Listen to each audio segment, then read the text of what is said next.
My family is originally from Sitka, Alaska. I'm the third oldest of 5 children with 3 brothers and 1 sister. When I was 15, my dad decided to take a better job in the lower 48, so we moved to Blewett, Washington. We brought our 2 pet dogs with us, a border collie named Annie and Chance, our golden retriever. This was the first time in my life I would call another place home. We moved into a 2-story house deep in the woods on top of a slight hill on the side of a spur of the East Cascade Mountains near Wenatchee National Forest. It was originally built by a mountaineer who came there with some friends to mine the gold and silver. It was notched into a cleared space that was 30 feet in diameter and was surrounded by a dense wall of trees. In addition to these, there were fruit trees and maples planted by a former tenant. The property also contained a chicken coop and a pen, again built by the former occupant. Our closest neighbor was a co-manager of a logging company from Estonia. He was a reserved, polite man who was approaching middle age. He spent half the year living alone in Blewett and the other half in Switzerland. Several times he came over to cut down dead or dying trees that my parents were concerned might fall on their children or stove in their house, and in return my parents invited him to supper and gave him homemade jams. My brothers and sisters and I were excited to move into our new home and its surrounding. There was even a hot tub and a swing on the porch that ran along the northeast side of the house. And aside from visits over the holidays to family and friends in the deep south, I had never visited, much less lived, anywhere outside of Sitka. Most people hear about the state of Alaska and they think wilderness. Despite Sitka being situated between the mountains and the sea, we weren't the kind of family who got out into nature. We did take the occasional hike and we had our share of camping and fishing trips, but it wasn't until we moved to Blewett that we started spending more time outdoors. Besides the fruit trees and maples that needed to be tended, Mom made a garden and we all helped with it. We decided to make use of a coop, so we started with 20 chickens. We used the existing pen to raise hogs. Because the house was old and built like a cabin, it was in need of constant repair.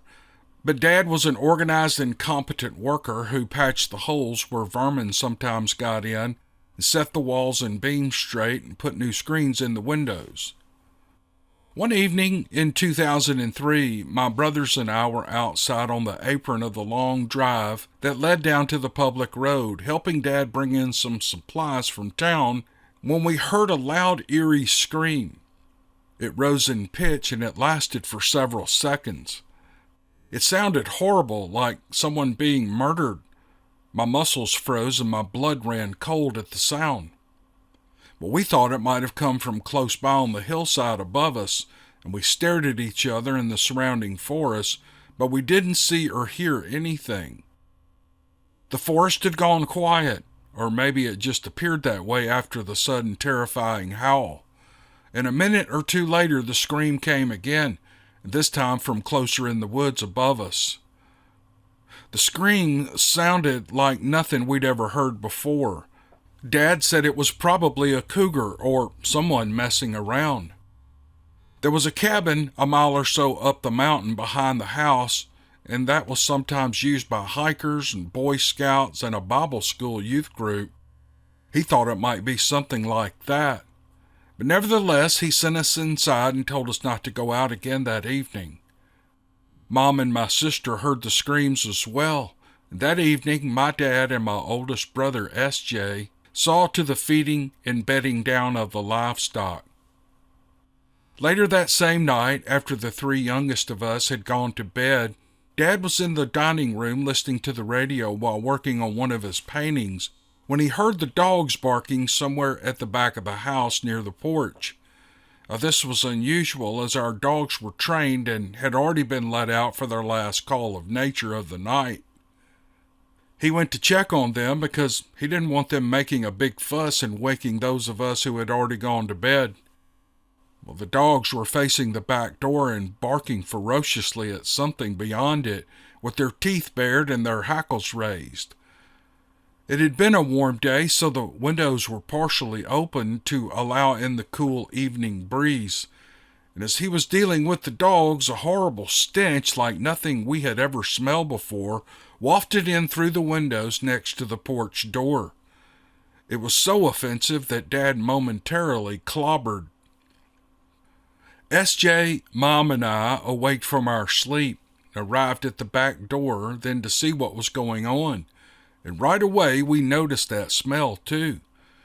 "Something's riled the dogs," Dad told us. "Judging by this stink, I'd guess it's probably a bear or a skunk trying to get at the livestock." He sent SJ to get a rifle while we got some flashlights. We didn't have a backyard light and it was pitch black outside. Mom and I held back the dogs, and Dad and SJ stepped out onto the porch and swept the area with the light. They didn't see anything. No horrible visage lunged at them out of the dark.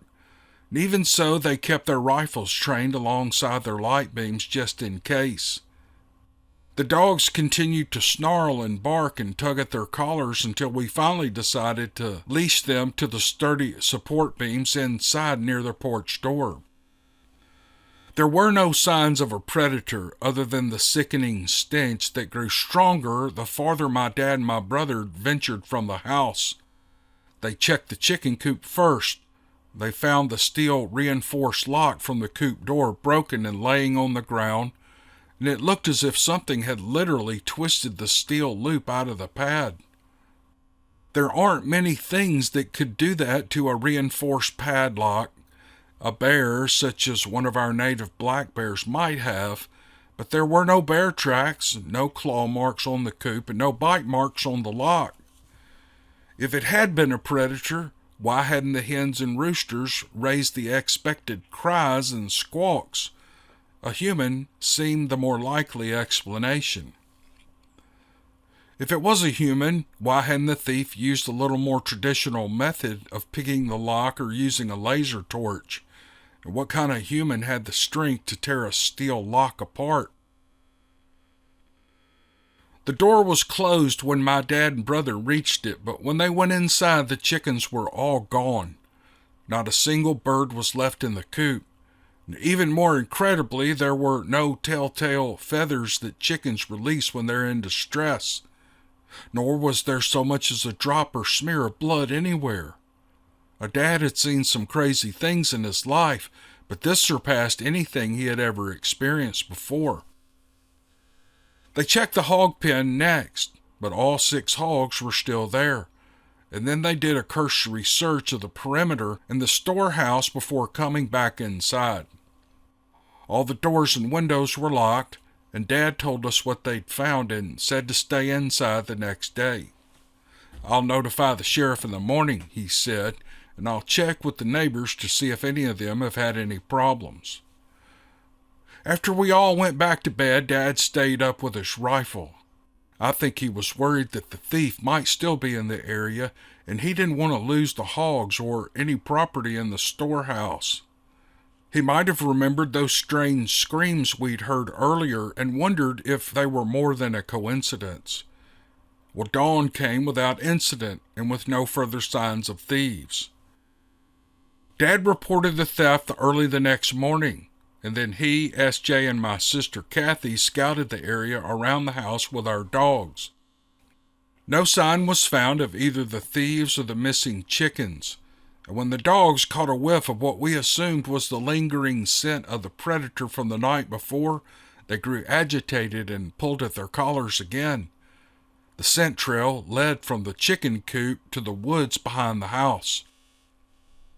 They followed the dog's lead through the dense forest, scratching and clawing branches for a short distance up the side of the mountain and down into the swamp at the bottom of a ravine before the dogs lost the scent. Try as they might, they weren't able to find the trail again, not even a track in the swampy ground. I suspect the thief chose that route to throw off the pursuit. While the younger ones were confined in the house for the next couple of days, my parents and two other siblings ventured outside only when required to complete the necessary chores for the livestock. On the second day after the chickens were stolen, we went into town where Dad purchased some home surveillance cameras and a couple of extra large caliber rifles. He figured if it had been, as he suspected, a bear or an unusually strong human who might try to steal more livestock or harm us, it would be better to have a stronger gun and bigger bullets for self-defense. If trouble came, at least we would be ready. We kept the dogs inside and watched them for any signs that they were sensing something. None of us heard the trespassers stealing the chickens, so we doubted that we would hear them if they came again. The cameras were strategically positioned, but the dense woods so close to the house, there was still a disadvantage.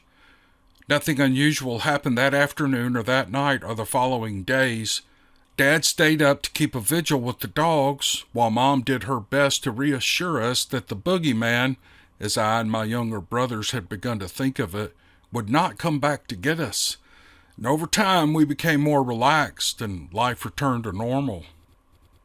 17 years later, I and many of my siblings are now convinced that it was a Bigfoot. Back then, the question never entered our minds. Although we were from Alaska, we didn't take that sort of thing seriously. Like most families, we'd seen Harry and the Hendersons and heard a few stories on Coast to Coast, but I doubt my parents even considered the possibility. A week later, just as we were all beginning to settle down again, we had another experience as the sun was going down. My brothers and I had gone for a walk down one of those half-paved, half-dirt country lanes that connected us to Highway 97. We were sipping on iced sodas and enjoying the freedom of being outside again after the events of the week before, when we realized the sun was beginning to set behind the mountains across the valley. We were half a mile from the house, so we decided to head home before it got too dark. It wasn't like we were unusually sensitive townspeople who were easily shaken. Since the trespasser from the week before had left behind no visible signs of his crimes, it was easy to believe nothing had happened, and the natural sounds of birds and crickets around us served to lessen any fears that we might still have been holding on to. But nothing in our previous experience had prepared us for our chicken thief, so we were still admittedly slightly on edge. We were kids. My brothers and I were goofing around, cracking lame jokes, sharing unrealized dreams, and generally enjoying each other's company and not paying much attention to our surroundings. The road we were on ran alongside Ingalls Creek for a quarter of a mile before looping back around the mountain toward our house. We'd come to an area of the road where the creek was calmer and ideal for fishing. A bear liked to frequent the spot to fish as well, not to mention the abundance of berries that grew along the banks of the creek there, and deer and other wildlife often came down to that spot for a cool drink of water where the creek didn't run as fast. We were walking along and bantering back and forth in the growing twilight when my brother, Rick, stopped. "What are you doing?" I asked him. Well, he didn't answer. He was focused on something up ahead along the creek. Surprise and fear played across his face as he continued to stare in that direction. And by now my two older brothers had also noticed what Rick was staring at, and they had stopped too. I turned my head to look over at what they were seeing, and my heart caught in my chest when I saw it. 15 yards from us on the bank of the creek, and hunched down almost on all fours, was what looked like a huge ape. Now this was our first close-up encounter with a Sasquatch. I will forever regret not having even an old-fashioned video or flash camera with me to capture what we saw. Even so, it left such an impression on me that I can still recall with absolute clarity what it looked like and how it smelled some 20 years later. Even in a crouched position, the Sasquatch was tall, at least 6 feet. It had a shoulder span of 3 feet across, and its face was hairy, but not as thick and as matted as the rest of the body. It had a sloping and almost muzzled front forehead with a pronounced brow ridge. The eyes staring into us were slightly retreated into its skull and wore a grayish-black tint. Its nose was flatter than a human's to the point of being almost ape-like, but not quite. The thick, stringy black hair on its head hung and flowed to blend seamlessly with the dark hue of its chest. It gave the creature the appearance of having a conical-shaped head. And later, when I read about people's encounters with Sasquatch, I wondered if they erroneously thought that it actually had a conical head because of the illusion caused by the mess of hair. I thought it might have been fishing or drinking or both because its beard and chest were wet with water, and it seemed caught off guard by our presence. I suppose the noise of the rushing creek water could have masked our approach. We stood there rooted to the spot with a shock. I'm not sure of how long. The Sasquatch eventually stood up without taking its eyes off us. Upright, it was even more intimidating, and we later went back with our parents and measured a branch that was closest to where it stood, and that thing stood 8 feet 4 inches tall. As the Bigfoot stood there staring at us, I got a whiff of that horrible odor, and it reminded me of garbage left in the sun for several days to rot, mixed with wet dog. I don't know if that smell is representative of the entire species or particular to a less hygienic-minded individual, but several times in my life I've been reminded of that stench by similar odors, and I found myself looking around expecting to see one nearby. Considering that some of those instances have been in the woods, it probably wasn't too far off. That's my guess. The Sasquatch slowly turned and started up onto the road ahead of us, keeping a watchful eye on us the whole time. That road was 20 feet across, but it crossed it in 2 strides, and it disappeared silently into the woods. My brothers and I waited for several minutes to make sure the creature was gone before we were willing to pass by that spot, and our hearts were pounding in our chests and our limbs were trembling. My feet felt as if they had been turned into boiled pasta and might buckle at any minute before I reached the safety of our house. It was the longest walk home I ever took.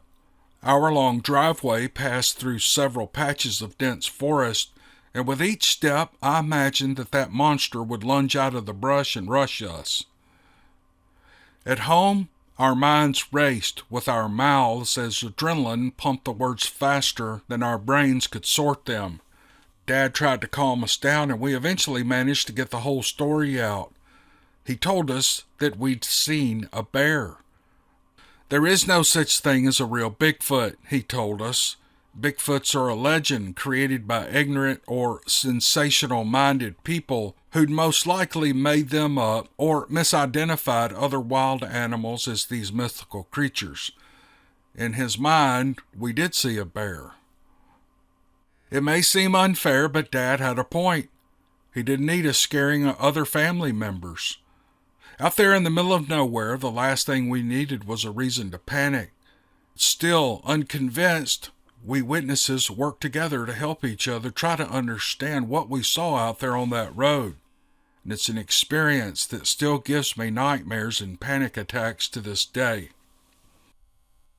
I am now a truck driver based in Washington State.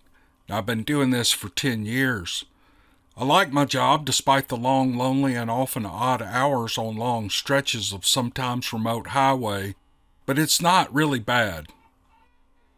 In midwinter of 2014, I was traveling on the eastern side of the Cascade Mountains on Interstate Highway 77.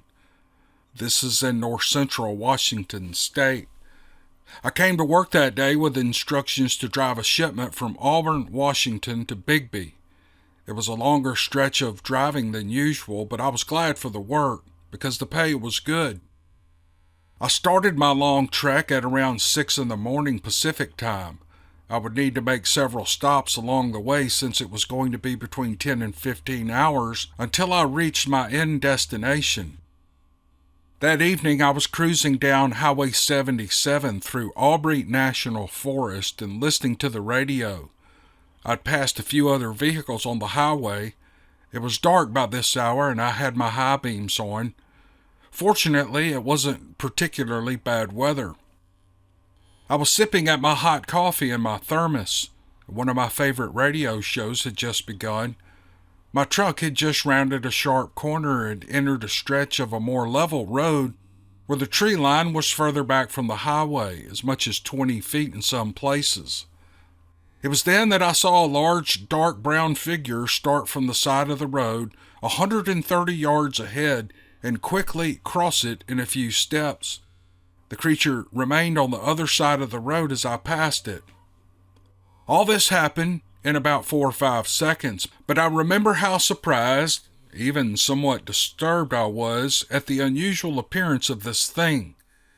Even from the seat of my 18-wheeler, I could tell that this thing had to have been 8 or 9 feet tall. It had a conical shape to its head. I don't remember the exact features of its face, as it only turned its head toward my oncoming truck for a brief heartbeat, but its eyes reflected reddish gold in the high beams.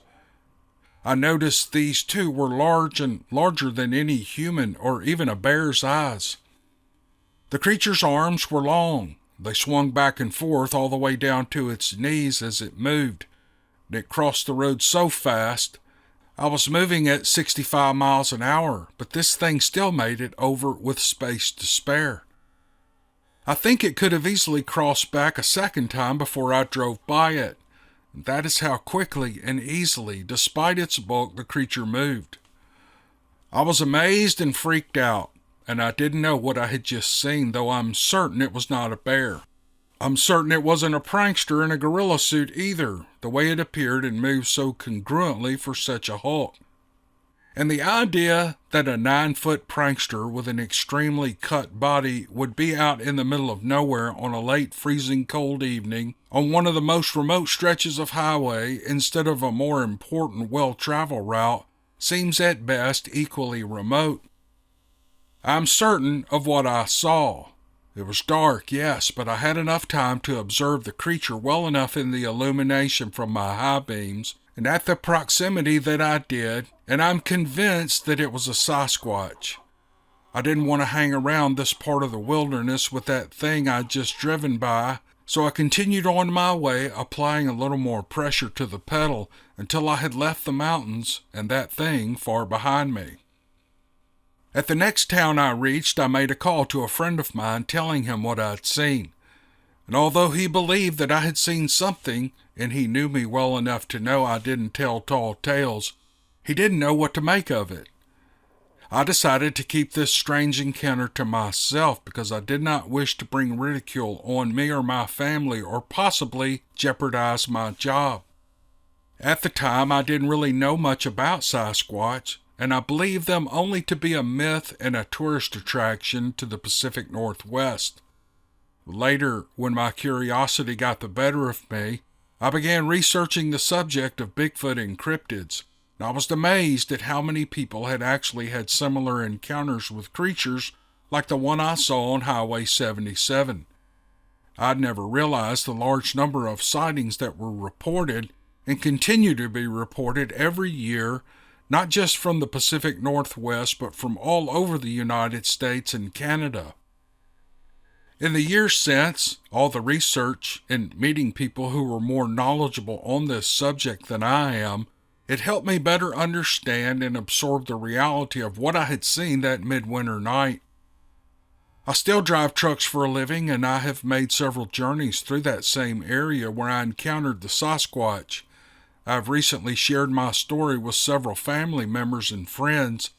I've also revisited, alone and with others, the site of my encounter. I haven't personally witnessed another Sasquatch encounter myself since then, but I know now without a doubt that these mysterious creatures do in fact truly exist. Now, what they are, I'm not sure. That they are out there, even today, I am sure. I hope this story helps not just others who have had similar encounters, but also anyone who reads this, and that this narration helps spread awareness and a desire to learn more about Sasquatch. Though I am lucky to have not suffered any deep psychological trauma, as some witnesses have with these things, I nevertheless am glad to get this off my metaphysical chest, so to speak.